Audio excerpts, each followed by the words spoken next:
உதயநிதி அரசு. இந்த மாதிரி இழிவா பேசுறது வந்து இதுதான் திராவிட மாடல். நான் பேசாததை வெட்டி ஒட்டி இந்த அரசு வந்து என்னை கைது பண்ணிடுச்சு அப்படின்னு உதயநிதி சொல்றாரு. கீழே இருந்து அவங்க தொண்டர்கள் சொன்னோன்னே இது முகத்தோட ஒரு புன்னகை வருது. அவர் தான் அக்ரி பண்றாரு. ஸோ அப்போனா அதான் சொல்கிறார், அந்த கரடி மூஞ்சிக்கு எப்படி ஒரு சிரிப்பு வருதுங்கிற மாதிரி. இப்போ விஜயெல்லாம் வெற்றி பெற்றதுக்கு அப்புறம் உங்களை போன்ற புதியவர்களுக்கு தமிழகத்தில் இடம் இருக்குன்னு நினைக்கிறீங்க? காலங்கள் மாறும், காட்சிகள் மாறுங்கிற மாதிரி.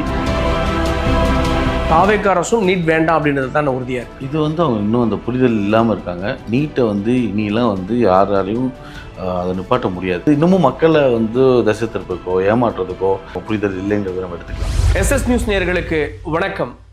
தமிழக மற்றும் புதுவை அரசியல் நிலவரம், தேசிய அரசியல் நிலவரம், மக்களுடைய பிரச்சனை, இது பற்றிய பல கேள்விகள் இருக்கிறது. இந்த கேள்விகளுக்கெல்லாம் விடை சொல்ல நம்மோடு இன்று ஒரு அரசியல் பிரபலம் இணைந்திருக்கிறார். லட்சிய ஜனநாயக கட்சியினுடைய நிறுவன தலைவர், அதே நேரத்தில் காமராஜ் நகர் தொகுதியினுடைய சட்டமன்ற உறுப்பினர் திரு ஜோஸ் சார்லஸ் மார்ட்டின் அவர்கள் இணைந்திருக்கிறார். சார் வணக்கம். வணக்கம். வணக்கம். நிறைய தமிழகம் மற்றும் புதுவையில் பல அரசியல் நிகழ்வுகள் நடந்திருக்கு. சமீப நிகழ்வு அப்படின்றது உதயநிதி அரெஸ்ட். ஒரே நாள் அரெஸ்ட் பண்ணுறாங்க, கூட்டு போகிறாங்க, அப்புறம் வந்து காவல் நிலைய ஜாமீன்லேயே விடுவிச்சுறாங்க. உதயநிதி அரெஸ்ட்டை யாருமே எதிர்பார்க்கல, திமுகவே எதிர்பார்க்கலன்றாங்க. இந்த நிகழ்வு வேணுமா, தேவையில்லாததா? நீங்கள் கூட அதை வரவேற்றலாம் அறிக்கை வெளியிட்டிருந்தீங்க. ஆமாம், ஏன்னா இந்த மாதிரி ஸ்ட்ரிக்ட் ஆக்ஷன் வந்து கண்டிப்பாக நம்ம தமிழ்நாட்டுக்கு வந்து ரொம்ப முக்கியமான ஒரு விஷயம். ஏன்னா இந்த மாதிரி லூஸ் டாக்ஸ் வந்து அவங்க ஃபேமிலியை எடுத்துகிட்டு ஹிஸ்ட்ரி எடுத்துட்டா, கலைஞர்லேருந்து ஸ்டாலின்லேருந்து, அது போக அவங்க கட்சியில் இருக்க மற்ற நிறைய பேர், அந்த ஒருத்தர்லாம் வந்து மேடை போட்டு பேசிகிட்டு இருப்பார், ரொம்ப இழிவாக.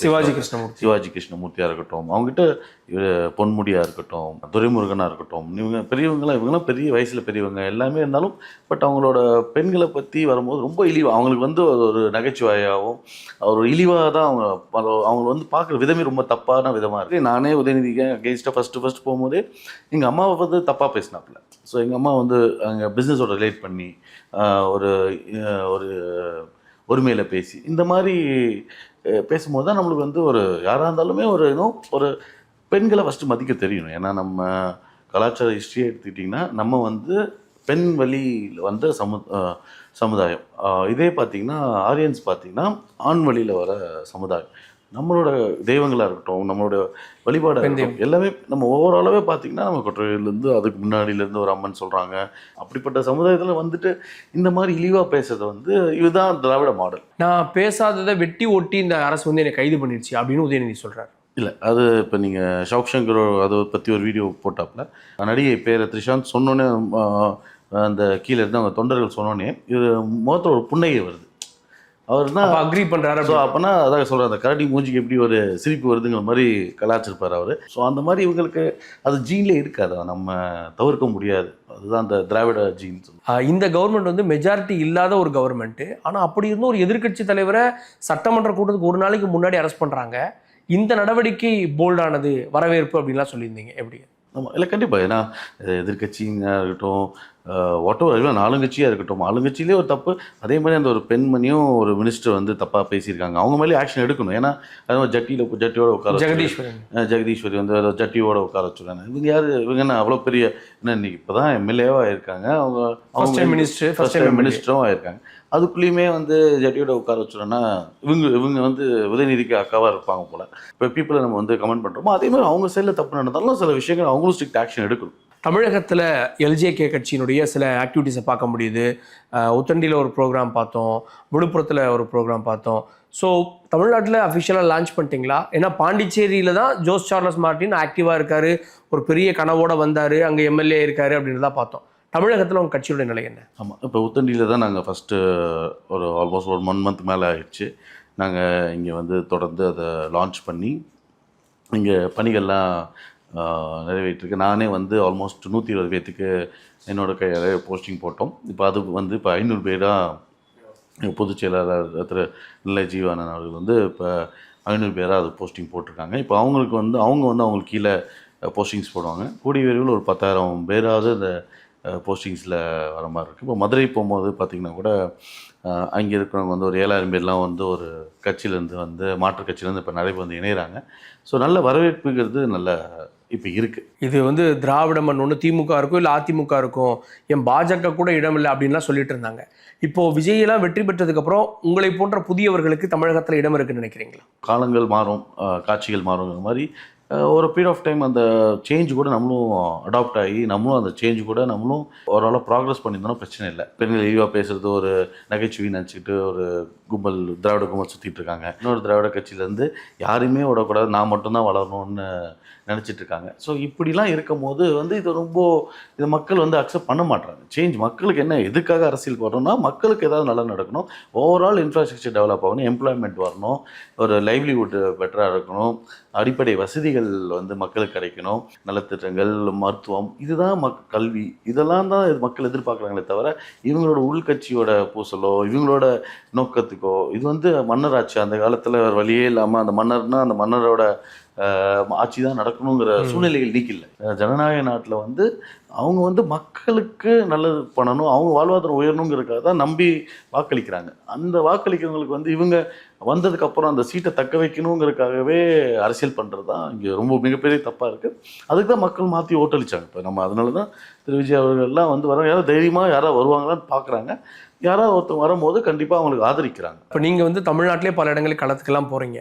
இந்த அரசனுடைய செயல்பாடுகள் இப்போ சிலர் கேட்குறப்போ லஞ்சம் ஒழிஞ்சிருக்கான்னா ஆரம்பிச்சிருக்கு, லஞ்சம் ஒழிக்கக்கூடிய பணிகள் ஆரம்பிச்சிருக்கு அப்படின்னு, இந்த அரசின் செயல்பாட்டை எப்படி பார்க்குறீங்க? இல்லை, அதுவே நல்ல ஒரு குட் மூவ். ஏன்னா நம்ம ஃபஸ்ட்டே வந்து இப்போ தான் ஒரு குழந்தை பிறந்திருக்காங்க, அவங்க தவழணும், அப்புறம் நடக்கணும், அப்புறம் தான் ஓட முடியும். ஸோ இப்போ வந்து இட்ஸ் குட் ஸ்டார்ட் என்ன பிகினிங். ஏன்னா ஃபஸ்ட்டு இந்த கரப்ஷனுங்கிற ஒரு விஷயமே ஃபஸ்ட்டு அதை இராடிகேட் பண்ணுறோம், அதை வந்து நம்ம அழிக்க போகிறோம்னு சொன்னாலே அதுவே ஒரு நல்ல முயற்சி. ஃபஸ்ட்டு நம்ம வந்து ஒரு விஷயத்தை முடிக்கிறதுக்கு முன்னாடி நம்ம விஷன் ஒன்று வேணும். நம்மளுக்கு ஃபஸ்ட்டு அந்த எண்ணங்கள் நம்மளுக்கு வரணும். அந்த எண்ணங்கள் வந்துட்டாலே பாதி பிரச்சனை முடிஞ்சுது. அதுக்கப்புறம் எக்ஸிக்யூட் பண்ணுறது இஸ் நாட் an issue. அது ஒரு பெரிய ஒரு பிரச்சனையாக இருக்காது. இப்போ நம்ம இந்த ஸ்டெப் வந்து இதுவே ஒரு பெரிய லஞ்சம் இல்லாமல் இருக்கணும் அப்படின்னு அந்த எண்ணமே பெரிய விஷயம். அதுக்கப்புறம் ஓவரால் ஒன்றும் இல்லை, அங்கே இருக்கிற மினிஸ்டர்ஸே நிறைய பேர் பயந்துட்டு தான் வேலை செய்கிறாங்களே தவிர எல்லாத்துக்கும் அங்கே இருக்க எம்எல்ஏஸாக இருக்கட்டும், கட்சியில் இருக்கிற தொண்டனாக இருக்கட்டும், எல்லாத்துக்குமே வந்து ஒரு பயம் இருக்குது. நாளைக்கு நம்ம ஏதாவது தப்பு செஞ்சோம்னா நம்மளுக்கு அந்த பாதிப்பு வரும். அதே மாதிரி ரீசெண்டாக பார்த்தா ஒரு இன்ஸ்பெக்டரை வந்து அரெஸ்ட் பண்ணியிருக்காங்க. அது போக நிறைய சஸ்பென்ஷன்ஸ் நடக்குது, டிரான்ஸ்ஃபர்ஸ் நடக்குது, உடனே மாற்றுறாங்க. ஊழலுடைய அடிப்படை அப்படின்றப்போ பேசிக்காக பார்ட்டி ஃபண்ட் அப்படின்னு சொல்கிறேன். இந்த ஆட்சியில் பார்ட்டி ஃபண்ட் கல்ச்சரே இல்லை, அதனால தான் அப்ரூவலாக இருக்கட்டும் சரி, மிச்சம் எல்லாமே வேகமாக நடக்குது அப்படின்னு விஷயம் சொல்கிறாங்க. பார்ட்டி ஃபண்ட் இல்லைன்னு நினைக்கிறீங்களா? இல்லை, டு மேக்ஸிமம் எக்ஸ்டென்ட் தெரிஞ்ச வரைக்கும் இந்த மாதிரி யாருமே, எல்லா மினிஸ்டர்ஸ் கொண்டு எவ்ரிபடி இஸ் அண்டர் சர்வேலன்ஸ். எல்லாருமே பயப்படுறாங்க இந்த மாதிரி ஒன்று வாங்கணுங்கிறதுக்காக. ஆனால் இந்த மாதிரி மெசேஜ் வந்து நம்ம குளோபலாக வேர்ல்ட் பேங்க்கோ இல்லை ஜைக்கா, இந்த ஏபிடி, ஏஷியன் டெவலப்மெண்ட் பேங்க், இவங்கெல்லாம் உள்ளே வரணுன்னாலே கரப்ஷன் இல்லாமல் இருந்தால் தான் இவங்கெல்லாம் பெரிய லெவல் உள்ளே வருவாங்க. இப்போ ஜைக்கெல்லாம் பார்த்தீங்கன்னா இப்போ அஹமதாபாத் டு மும்பை வந்து ஃபாஸ்ட் ட்ரெயின், புல்லட் ட்ரெயின் ஓடுறதுக்கு 0.50% to 1% வந்து வருஷத்துக்கே அவ்வளோதான் இன்ட்ரெஸ்ட் ரேட். அது வந்து 50 வருஷத்துக்குலாம் கொடுக்குறாங்க. ஸோ ஏன்னா இங்கே வந்து அவங்களுக்கு நெகட்டிவ்ல இருக்கும், டெபாசிட்ஸ் பண்ணவங்களுக்கு நெகட்டிவ் ஸ்கோர் இருக்கனால அங்கே வந்து பணம் நம்ம வந்து டெபாசிட் பண்ணாலே அவங்க நம்ம டெபாசிட் பண்ணுறவங்க காசு கட்டுற அளவுக்கு சூழ்நிலையில் இருக்கனால அவங்க வந்து ரொம்ப கம்மியான இன்ட்ரெஸ்ட் ரேட்டில் கொடுக்க முடியும். ஸோ இந்த மாதிரி நம்மளோட இமேஜ் வந்து டிரான்ஸ்பரண்ட்டாக நம்ம வந்து இந்த கரப்ஷன் இல்லாமல் பண்ணோன்னா இவங்கெல்லாம் முன் வந்து நம்மளுக்கு பெரிய லோன்ஸ் சாங்ஷன் பண்ணுவாங்க. இப்போ நமக்கு தேவையான இப்போ கார்ப்பரேஷன் டெவலப்மெண்ட்டாக இருக்கும், முனிசிபாலிட்டி டெவலப்மெண்ட்டாக இருக்கட்டும், ஓவரால் டெவலப்மெண்ட், சென்னையோட இப்போ நம்ம வர வழியில் பார்த்தோம், குப்பைகள் இருக்குது, இன்னமும் வந்து மழை பெஞ்சால் தண்ணி தேங்கி தான் நிற்கிது, இன்னமும் வெட் வேஸ்ட்டு, ட்ரை வேஸ்ட்டு, இன்னமும் இதெல்லாமே வந்து இன்னமும் ரோட் சிஸ்டம்ஸ் இன்றைக்கும் பாத்வே இல்லை, மக்கள் நடக்கிறதுக்கு இடம் இல்லை, மக்கள் அது கடையை போட்டிருக்காங்க, இல்லை அங்கே வந்து வேலை செஞ்சு உடச்சி போட்டிருக்காங்க நம்ம வண்டி போகிறதுக்கு. ஸோ இதெல்லாமே பார்த்திங்கன்னா ஓவராலாகவே மெஸ்ஸாக தான் இருக்குது. ஸோ இது எல்லாத்தையுமே வந்து நம்ம ரிவைவ் பண்ணணும்னா நம்ம இந்த world bank funding, central government funding இதெல்லாம் எடுத்து நம்ம பண்ணணும். அதுக்கு வந்து கரப்ஷன் வந்து நம்ம இராடிகேட் ஆச்சுன்னா ஆட்டோமேட்டிக்காகவே இதெல்லாம், இப்போ ஃபார் எக்ஸாம்பிள் அப்ரூவல்ஸ் பார்த்தீங்கன்னா ரீசன்ட் டைம்ஸில் 17 high-rise building approval within short time 3 monthsக்குள்ளே வந்து கொடுத்துருக்காங்க. போன ஆட்சியில் பார்க்கும்போது 2-3 அப்ரூவல் லஞ்சம் கேட்டு இவங்க கேட்ட அமௌண்ட்டில் வந்து அவங்க ப்ராஜெக்டே வயபிளாக இல்லாத அளவுக்கு லஞ்சம் கேட்டாங்க. ஸோ அதனால தான் 2 லைசன்ஸ் தான் அந்த மாதிரி 2 ப்ராஜெக்ட் அந்த மாதிரி கொடுக்க முடிஞ்சது. ஸோ இதெல்லாமே இட்ஸ் குட் சைன். இந்த அரசனுடைய முதல் பட்ஜெட், இந்த பட்ஜெட்டை வந்து எதிர்க்கட்சிகள் கடுமையாக விமர்சிக்குது, நீங்கள் எப்படி பார்க்குறீங்க? இல்லை அது ஏன்னா ஃபஸ்ட்டு அவங்களுக்கு ஒரு ஃபஸ்ட்டு பட்ஜெட்டுங்கிற போது யாராக இருந்தாலுமே வந்து ஒரு தயக்கம் இருக்கும். அவங்களுக்கு வந்து எல்லாத்துக்குமே ஒரு புரிதல் இல்லை. Everybody is new to most of them. அந்த இதில் பார்த்தீங்கன்னா முக்கால்வாசி பேர் புதுசாக தான் வந்திருக்காங்க.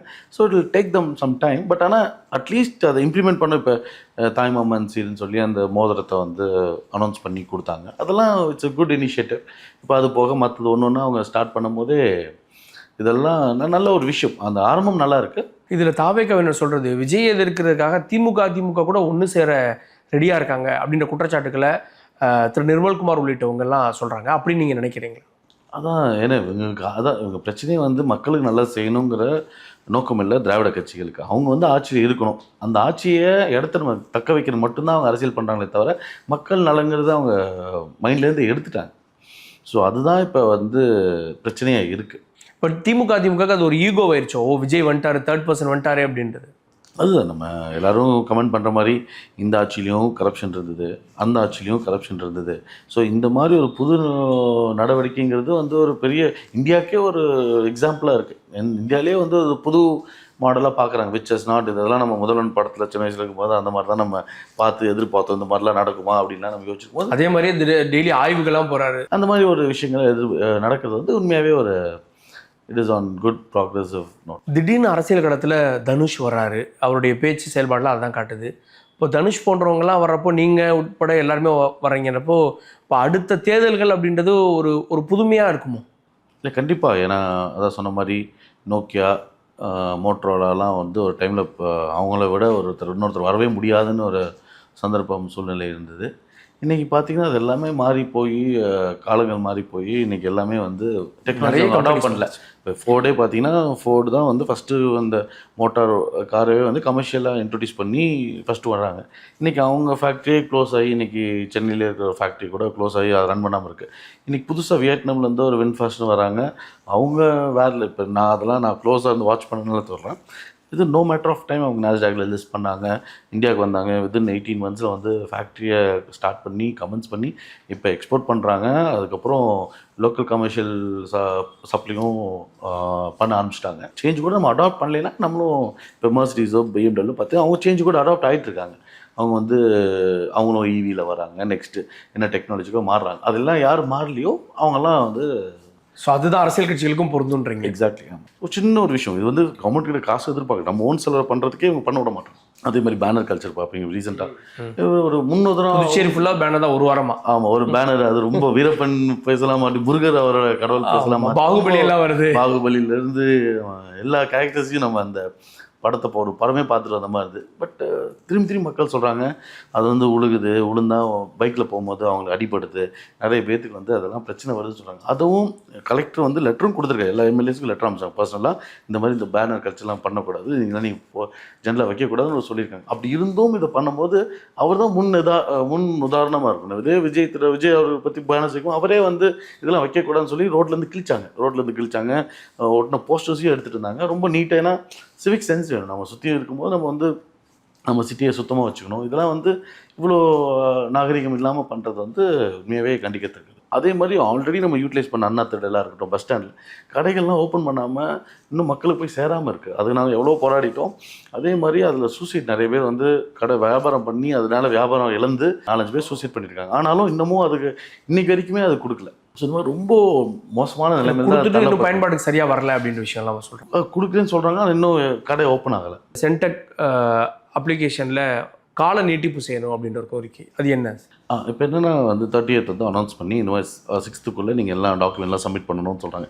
அங்கே சென்டாக்ங்கிற போது புதுச்சேரியில் வந்து ஸ்டேட் கவர்மெண்ட் வந்து ஃபண்ட் பண்ணுவாங்க. லோக்கல் ஸ்டூடெண்ட்ஸ்க்கு ஃபண்ட் பண்ணி அவங்களுக்கு கான்ட்ரிபியூட் பண்ணுவாங்க. அவங்களும் ஒரு போர்ஷன் ஆஃப் ஃபண்டை வந்து கான்ட்ரிபியூட் பண்ணும்போது அவங்களுக்கு வந்து சில இன்கம் சர்டிஃபிகேட்டு அந்த மாதிரி சில சர்டிஃபிகேட்ஸ்லாம் ப்ராசஸ் பண்ணணும். அதுக்கு விஓ கம்யூனிட்டி சர்டிஃபிகேட் அப்புறம் பின்தங்கியிருக்காங்களா அது சில டாக்குமெண்ட்ஸ் வந்து தேவைப்படுது. அந்த டாக்குமெண்ட்ஸ் தேவைப்படுற அந்த கவர்மெண்ட் ஆஃபீஸஸில் வந்து அவங்க பர்சனல் லீவில் போயிருக்காங்க. அந்த மாதிரி நிறைய இடத்துல லீவ் போனனால ப்ளஸ் அவங்க ஆப்சண்ட்டாக இருந்ததுனால அவங்களால அந்த தாமதமாக கிடைக்கிது. ஸோ அதனால் வந்து இப்போ இந்த டெட்லைனை வந்து 6ஆம் தேதிங்கிறதுலேருந்து ஒரு 2 நாள் 3 நாள் தள்ளி வச்சா இன்னும் நல்லாயிருக்கும். ஒரு 1 வீக் கூட வச்சா கூட நல்லாயிருக்கும். ஆமாம், ஏன்னா நம்ம அரசாங்கம் அந்தளவுக்கு நம்ம இன்னும் எஃபிஷியண்ட்டாக பர்ஃபார்ம் பண்ணி இதெல்லாம் ஆன்லைனில் கொண்டு வர வேண்டிய சப்ஜெக்ட். இன்னமும் நம்ம ஆஃபீஸ் போய் தான் நம்ம இதெல்லாம் எடுக்கணுங்கிற நிலைமையில் இருக்கோம். பட் இருந்தாலும் அவங்களுக்கு ஒரு உரிய டைம் கொடுக்கணும். கோரிக்கை வந்து ரிக்வெஸ்ட் பண்ணி எக்ஸ்டென்ஷன் இன்னும் 2-3 நாள் எக்ஸ்டென்ஷன் கொடுக்கணும். மினிமம் அவங்களுக்கு ஸ்டூடெண்ட்ஸுக்கு தேவைப்படுற மாதிரி. இந்த பட்ஜெட் கூட்டத்தொடரில் நீட்டை கேன்சல் பண்ணணும் அப்படின்னு அமைச்சர் பேசியிருக்காரு. அப்போ தாவேக அரசும் நீட் வேண்டாம் அப்படின்றது தான் உறுதியாக இருக்குது. ஆமாம், இது வந்து அவங்க இன்னும் அந்த புரிதல் இல்லாமல் இருக்காங்க. நீட்டை வந்து இனியெல்லாம் வந்து யாராலையும் அதை நிப்பாட்ட முடியாது. அதை வந்து ரெகுலேட் பண்ணுறது மட்டும்தான் நம்ம இப்போ பண்ண முடியுமே தவிர, இதெல்லாம் வந்து பாலிசி லெவலில் அசம்பிளியில் பார்லிமெண்ட்டில் பாஸ் பண்ணுது. அதை பாஸ் பண்ணதை போய் இவங்க வந்து இன்னமும் மக்களை வந்து திசை திருப்பதுக்கோ ஏமாற்றுறதுக்கோ அவங்கள வந்து இன்னமும் விவரம் இல்லாதவர்கள் நினச்சிட்டு இருக்கிறது தான் அவங்களோட இயலாண்மையோ ப்ளஸ் அவங்க புரிதல் இல்லைங்கிறத நம்ம எடுத்துக்கலாம். ஸோ நீட் விலக்கு அப்படின்றது பாசிபிளே கிடையாது. ஆமாம், அதெல்லாம் ப்ராசஸ் ஆகி ஒரு இப்போ எப்படின்னா யூபிஎஸ்சி எக்ஸாமே வேணாம், 12th எக்ஸாமே வேணாம், டேரெக்டாக எக்ஸாம் எழுதாமல் காலேஜுக்கு போயிடலாம்னு சொல்கிற மாதிரி இருக்குது. புதுவையில் இந்த சீட் பால் அப்படின்ற திட்டத்தை ஆரம்பிச்சிருக்கீங்க. அதனுடைய நோக்கம் என்ன? எல்னினோ இந்த மாதிரி நிறைய கிளைமேட் சேஞ்ச் இஷ்யூஸ் வந்து நம்மளுக்கு இப்போ எதிர்பார்த்துட்ருக்கோம். நம்மளோட மெயின் காரணம் வந்து இது நம்ம பாப்புலேஷன் இன்க்ரீஸ் ஆகிட்டுருக்கு.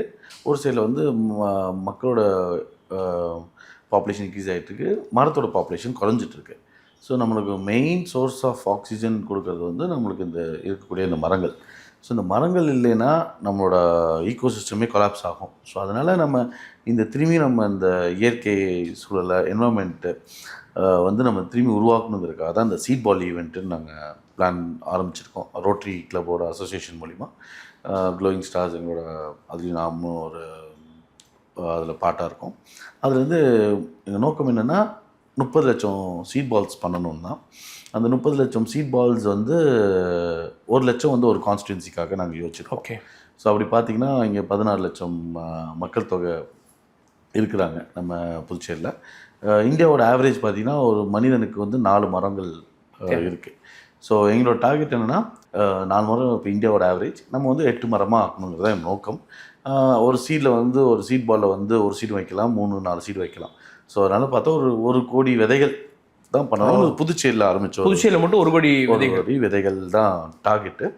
பட் ஆனால் அட் த சேம் டைம் நம்ம தமிழ்நாடும் இப்போ நம்ம இங்கேயும் நம்ம ஆக்டிவாக இருக்கணும். இப்போ தமிழ்நாட்டிலையும் நம்ம இந்த ஒரு டிரைவ் ஒன்று, ஏன்னா இப்போ மான்சூன் சீசன் வரதுனால ஒரு மழை பெஞ்சோடனே நம்ம இதை போட்டுட்டா ரொம்ப நல்லாயிருக்கும். இதில் வந்து எந்த கட்சியோ எந்த மதமோ எந்த ஒரு காஸ்டோ க்ரீடோ இதெல்லாம் பார்க்காம இது ஹாலிஸ்டிக்காக இது எல்லாருமே ஒருங்கிணைஞ்சு நம்ம வந்து இந்த தேசத்துக்காக மட்டும் இல்லாமல் இந்த பூமி தாய்க்காக நம்ம செய்யக்கூடிய ஒரு மிகப்பெரிய ஒரு செயல் இந்த மர விதைகள், இந்த சீட் பால் ஈவெண்ட். இது நாங்கள் ஆல்ரெடி வந்து ராம்நாத் டிஸ்ட்ரிக்டில் வந்து இதே மாதிரி ஒரு ஈவெண்ட்டு 30 லட்சம் சீட் பால்ஸு, அது மினிமம் 3-4 லட்சம் 1 கோடி விதைகள் வந்து ஸ்கூல் குழந்தைங்களை வச்சு ரெடி பண்ணி அப்போ இந்த கலெக்டர்லாம் வச்சு நாங்கள் காட்டில் அங்கே இருக்க விளையாத ஒரு இடத்துல போய் இதை தூக்கிட்டு அதை பண்ணியிருக்கோம். இது வந்து 3வது முறை நாங்கள் பிளான் பண்ணுறது. இன்னொன்று வாட்டி வந்து விதைகளை வச்சு நாங்கள் ட்ரோன் வச்சு நாங்கள் போட்டோம். ட்ரோன் மூலியமாக நாங்கள் போட்டிருந்தோம் முன்னாடி.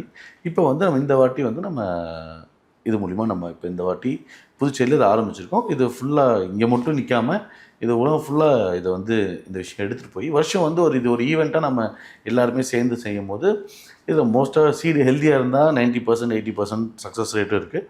அப்படி ஒஸ்ட் கம் சினாரியில் பார்த்தீங்கன்னா 10-20% வந்தாலே உங்களுக்கு அதுவே ஒரு கோடி மரத்தில் ஒரு 10 லட்சம் மரம் வந்தாலே நம்மளுக்கு பெரிய. ஸோ இது வந்து நம்ம அடுத்த சங்கதிகளுக்கும் இந்த பூமி தாய்க்கு நமக்கு ஒரு செய்கிற ஒரு நல்ல திட்டமாக நாங்கள் இதை அறிவிச்சிருக்கோம். இதில் வந்து ஸ்கூல் குழந்தைங்க, கவர்மெண்ட் ஸ்கூல் குழந்தைங்கலேருந்து கவர்மெண்ட் ஆஃபீஸர்ஸ்லேருந்து ப்ரைவேட் கம்பெனிஸில் வேலை செய்கிறவங்களாக இருக்கட்டும், ஹவுஸ் ஒய்ஃப்ஸாக இருக்கட்டும், இதை எல்லாரும் இந்த கிளப்ஸு சிஐயாக இருக்கட்டும், கிரெடாயாக இருக்கட்டும், யங் இண்டியன்ஸாக இருக்கட்டும், ரவுண்ட் டேபிளாக இருக்கட்டும், இது லயன்ஸ் கிளப் அனைவரும் எல்லாருமே இதை ஒருங்கிணைஞ்சு இது ஒரு மாஸ் ஈவெண்ட்டாக எடுத்து இது வந்து ஒரு சோஷியல் காஸ்க்காக, ஒரு என்வரன்மெண்ட்டுக்காக, கிளைமேட் சேஞ்சோட அவேர்னஸ்க்காக இதை கண்டிப்பாக நம்ம எல்லோரும் செய்யணுங்கிறது என்னோடய கோரிக்கை. சமீபமாக ஒரு போஸ்ட் வந்து எல்லாருக்கும் ஷேர் ஆகிட்டு இருக்கு. எங்கள் எம்டி கண்ணில் படும் வரை ஷேர் செய்யவும்னு ஒரு போஸ்ட் போயிட்டுருக்கு சார். சாண்டியாகோ மார்ட்டின் சார் வந்து அவருடைய எம்ப்ளாய்க்கு வந்து 30 லட்ச ரூபா கொடுத்தாரு அப்படின்னு எல்லாரும் ஷேர் பண்ணிகிட்டு இருக்காங்க. அதனுடைய பின்னணி என்ன? ஏன்னா அப்பா வந்து சரி 25 வருஷமாக யாரெல்லாம் நம்ம கூட 25 மேலே யாரெல்லாம் நம்ம கூட ஒர்க் பண்ணாங்களோ அவனுக்குலாம் ஒரு 30 லட்சம் ஆக்சுவல் லேண்டு நிலமாக கொடுக்கலான்னு நினச்சாங்க. சிலவங்களுக்கு வந்து அது லொக்கேஷன் செட் ஆகலை, சிலவங்களுக்கு இதாக இருந்ததில்ல.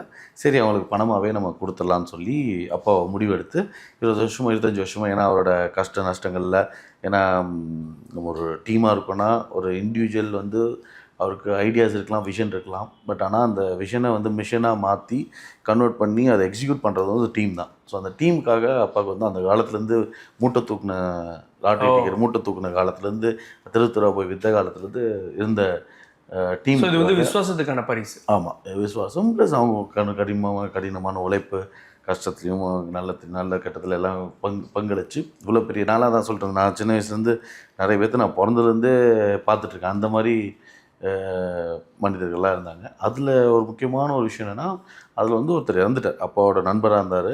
அவரோட மெக்கானிக் ஷாப் வச்சுருந்தார் தாமுன்னு சொல்லி. அப்பா வந்து லாட்ரி கடை வச்சுருந்தாங்க. ஸோ அப்படி நட்பு இருந்து அப்புறம் லாஸ் ஆகி அதில் இதாகணுன்னா அப்பாவுக்கு டிரைவராக, அப்பாவுக்கு வண்டி ஓட்டுநராக வந்தார். அதுக்கப்புறம் அது ஃப்ரெண்ட்ஸ் தான். பட் ஆனால் அவங்க இதுவாக போயிட்டு ஒரு ரீசெண்டாக ஒரு 3 வருஷம் முன்னாடி அவர் இறந்துட்டார். ஸோ அவருக்கு இறந்துட்டாலும் அவர் இறந்துட்டாருன்னு அந்த விட்டாமல் அவங்க ஒய்ஃபை கூப்பிட்டு அந்த குடும்பத்துக்கு கொடுத்தாங்க. ஸோ இந்த மாதிரி சில போயிட்டாங்க. அவர் இல்லைன்னு சொல்லிட்டு அவர் இல்லாமல் விட்டு போயிருந்துக்கலாம். பட் இந்த மாதிரி ஒரு நல்ல விஷயம் பண்ணது உண்மையாகவே. அதில் இன்னொரு விஷயம் சொன்னாங்க, ஒரு மேனேஜர் லெவலில் ஒருத்தர் இருந்தாலும் வீட்டில் சமையல் வேலை செய்கிறவங்க எல்லாருக்குமே ஈக்குவலாக கொடுத்தாரு அப்படின்னு. ஆமாம், கரெக்ட். என்னை குழந்தை சின்ன வயசுலேருந்து பார்த்துக்கிட்ட மாலான்னு சொல்லி ஒரு பொண்ணு இருந்தது. அந்த பொண்ணு முதற்கொண்டு எங்கள் சமையல் சின்ன வயசில் மெஸ்ஸில் சமையல் செஞ்சிட்ருப்பாங்க. அது முதற்கொண்டு எங்களோட ஏரியா ஹெட் பண்ணவங்கலேருந்து எல்லாத்துக்குமே ஒரு ஈக்குவலாக பண்ணணும்னு சொல்லி ஒரு அது உங்களுக்கு இந்த பாண்டிங் இருக்குல்ல. இப்போ 30 வருஷமாக ஒருத்தர் பார்க்குறப்ப அவங்களும் ஒரு குடும்பத்தில் ஒரு மெம்பர் மாதிரி தானே. அதான் நாங்கள் இப்போ தான் ஆஃபீஸில் எப்பவுமே நாங்கள் சின்ன வயசுலேருந்து அண்ணா அங்கிள் இந்த மாதிரி தான் நாங்கள் கூப்பிட்டுருப்போம். ஸோ பார்த்திங்கன்னா நான் சின்ன வயசுலேருந்தே அவங்களாம் ஒரு ஃபேமிலியாக தான் நம்ம பார்த்துருக்கோம். மோஸ்ட் ஆஃப் சிலவங்களாம் சித்தப்பா, அவங்களாம் சித்தப்பாவை இருப்போம்னு சித்தப்பா கூப்பிட்டுருப்போம், மாமான்னு கூப்பிட்டுருப்போம். அந்த மாதிரி ஒரு உறவில் தான் நம்ம அவங்களெல்லாம் சின்ன வயசுலேருந்தே பார்த்துருக்கோம். அப்புறம் உங்கள் சிஎஸ்ஆர் மூலமாக சமீபமாக 1 கோடி ரூபாய் வந்து ஒரு நிறுவனத்துக்கு கொடுத்துருக்கீங்க, ஸ்பேஸ் ஜோன் நிறுவனத்துக்கு. அதனுடைய நோக்கம் என்ன சார்? டாக்டர் ஆனந்த் மேகலிங்கம் தான் அந்த கம்பெனி ஸ்பேஸ் ஜோனோட உரிமையாளர். அந்த பையன் வந்து அன்னைக்கு எக்ஸ்பிளைன் பண்ணும்போது யூஎஸ்க்கு ஃபீஸ் அதை அப்ளை பண்ணி ட்ரை பண்ணி, அவருக்கு பேக்ரவுண்ட் இல்லை, அவங்க அப்பா வந்து டிரைவராக இருந்தாங்க, அவருக்கு சம்பளம் வந்து 10,000 அந்த மாதிரி இருக்கும்போது சொத்து பத்து இல்லைன்னு சொல்லி அவர் வீசா ரிஜெக்ட் பண்ணாங்க. வீசா ரிஜெக்ட் பண்ண டைமில் அவருக்கு வந்து இந்த மாதிரி ஐடியா ஃபெம்டோ சேட்டலைட் லான்ச் பண்ணணும், இதெல்லாம் பண்ணணும்னு சொல்லி நாசாக்கு போன தான் ஒரு பிளான் இருந்தது. பட் அப்போ முடியல. அப்போ வந்து லான்ச் பண்ணோம். இந்த ஃபெம்டோ சேட்டலைட்ஸ் வந்து அந்த அவர் ஜான் பால் சொல்லி எங்களோட சிஎஸ்ஆரில் இருக்கிற என்னோட ரிலேட்டிவும் அவர்கிட்ட வந்து கேட்டு நம்ம பண்ணும்போது, சரி நம்ம சிஎஸ்ஆரில் நாங்கள் எங்களோட பட்ஜெட்டில் பண்ணுவோம். அப்போ வந்து ஃபஸ்ட்டு ஒரு சின்ன லெவலில் நான் ஆரம்பிச்சிது. அது பார்த்திங்கன்னா ஃபஸ்ட்டு ஒரு சக்ஸஸ்ஃபுல்லாக 100 ஃபெம்டோ சேட்டலைட்ஸ் வந்து லான்ச் பண்ணாங்க. டாக்டர் அப்துல் கலாம் ஃபவுண்டேஷன், அப்புறம் தமிழிசை மேடம், இந்த மாதிரிலாம் நல்லா சப்போர்ட் பண்ணி மயில்சாமி அண்ணாதுரை, இப்போ நம்ம எஜுகேஷன் கன்சல்டன்ட் மூன் மேன் சொல்லுவாங்க, அவரோட அட்வைஸ் கைடன்ஸில் ஒரு பெரிய டீமோடு தான் அது ஆரம்பிச்சிது. இதோட நோக்கம் என்னென்னா, இளைஞருக்கு வந்து நம்ம இப்போலேருந்தே அவங்களுக்கு வந்து hands on experience with exposure to satellites எப்படி அதை பண்ணுறது அப்படின்னு சொல்லி நார்மலாக 10,000 ஸ்டூடெண்ட்ஸ் 20,000 ஸ்டூடெண்ட்ஸ் வந்து ட்ரெயின் பண்ணுவாங்க. இது வரைக்கும் ஒரு டைம் நாங்கள் 10 கோடி வரைக்கும் ஒரு இதுக்கு லாஸ்ட் ரூமிக்கு வந்து 10 கோடி கொடுத்து அதை ஃபுல்லாக வந்து கம்ப்ளீட் சேட்டலைட்டை 3 சேட்டலைட் சக்ஸஸ்ஃபுல்லாக லான்ச் பண்ணிட்டாங்க. இப்போ வந்து 4வது. இது வரைக்கும் நாங்கள் ஒரு ஆல்மோஸ்ட் 12 to 15 crores பக்கம் நாங்கள் இதுக்கு கான்ட்ரிபியூட் பண்ணிப்போம் டோட்டலாக. ஸோ பேசிக்காக என்னென்னா, நம்ம இந்தியா வந்து சேட்டலைட்டில் வந்து மார்க்கெட் லீடர்ஸாக வரணும். ஏன்னா நம்ம இன்றைக்கி வந்து நம்ம டெக்னாலஜி எல்லாமே மற்றவங்களோட டிபெண்ட் பண்ணியிருக்கோம். ஸோ நாளைக்கு வந்து நம்ம we should have own technology plus இந்த இது மூலிமா என்ன ஒரு அட்வான்டேஜ்னால், இப்போ சேட்டலைட்லாம் பார்த்தீங்கன்னா இப்போ ஜிபிஎஸ் வந்து என்ன மெயின் ப்ராப்ளம்னா எல்லாமே ட்ராக் பண்ண முடியும். இப்போ அமெரிக்கா நினச்சா நம்மளை ஃபுல் கண்ட்ரோல் அவங்ககிட்ட தான் இருக்குது. ஸோ இதுலேருந்து நம்ம வெளியில் வரணும்னா நம்மளோட ஓன் சேட்டலைட்ஸ் வேணும் நம்மளுக்குன்னு. ஏன்னா சில விஷயங்கள் நம்ம கான்ஃபிடென்ஷியல்ட்டு வெளில போகக்கூடாது. ரூட்லேருந்து மேப்லேருந்து எல்லாமே ஒரு எதிராளிக்கு வந்து தெரிஞ்சிடும். அப்படி இப்போ நம்ம இன்னொரு சேட்டலைட் வைக்கணும் ஒன்று.